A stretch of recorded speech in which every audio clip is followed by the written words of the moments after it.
ये एक काल्पनिक कहानी है और दिल को गहराइयों तक छू जाने वाली। एक बार स्वर्ग में विचरण करते हुए कृष्ण और राधा एक दूसरे के सामने आ गए। विचलित से कृष्ण, प्रसन्नचित्त सी राधा। कृष्ण सकपकाए, राधा मुस्कुराई।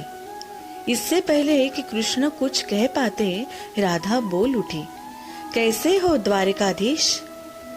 जो राधा उन्हें कान्हा कान्हा कहकर बुलाती थी, उसके मुख से द्वारकाधीश का संबोधन कृष्ण को भीतर तक घायल कर गया।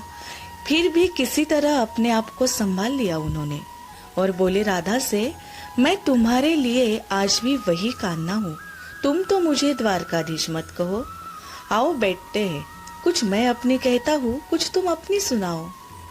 सच कहूँ राधा, जब जब भी तुम्हारी याद आती थी, इन आंखों से आंसुओं की बूंदें निकल आती थी।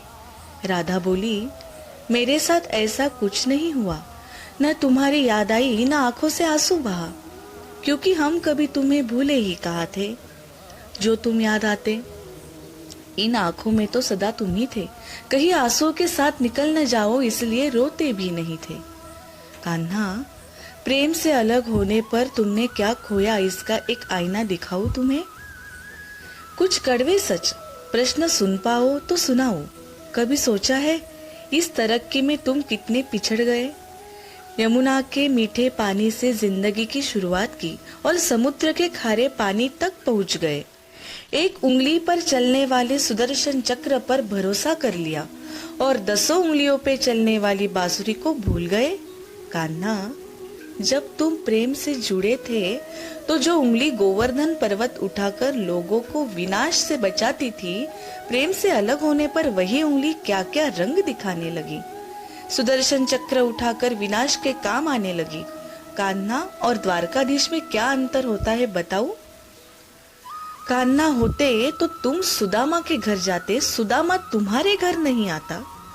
युद्ध में और प्रेम में यही तो फर्क होता है।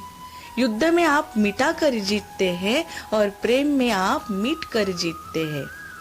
कान्हा, प्रेम में डूबा हुआ इंसान दुखी तो रह सकता है, पर किसी को दुखी नहीं कर सकता। आप तो कई कलाओं के स्वामी हो, स्वप्न दूरदृष्टा हो, गीता जैसे ग्रंथ के दाता हो, पर आपने क्या निर्णय लिया। आपने अपनी पूरी सेना कौरवों को सौंप दी और अपने आप को पांडवों के साथ कर लिया। सेना तो आपकी प्रजा थी। राजा तो पालक होता है, उसका रक्षक होता है। आप जैसे महाज्ञानी उस रथ को चला रहे थे जिस पर बैठा अर्जुन आपकी प्रजा को ही मार रहा था।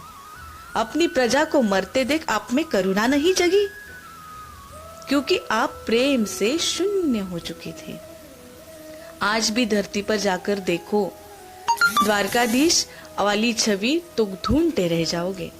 हर जगह, हर मंदिर में मेरे ही साथ खड़े नजर आओगे। मैं जानती हूँ कान्हा, लोग गीता के ज्ञान की बात करते हैं, उसके महत्व की बात करते हैं, पर धरती के लोग युद्ध वाले द्वारकाधीश पर नहीं, प्रेम वाले कान्हा पर भरोसा करते हैं। गीता में मेरा दूर दूर तक नाम नहीं है, पर आज भी लोग उसके समापन पर राधे राधे कहते हैं। ये कहानी काल्पनिक जरूर है, पर इसके भीतर छिपी सीख बहुत महत्वपूर्ण है। श्री कृष्ण के पास कभी किसी प्रश्न का उत्तर न हो, ऐसा तो हो ही नहीं सकता, परंतु राधा द्वारा लगे गए प्रश्न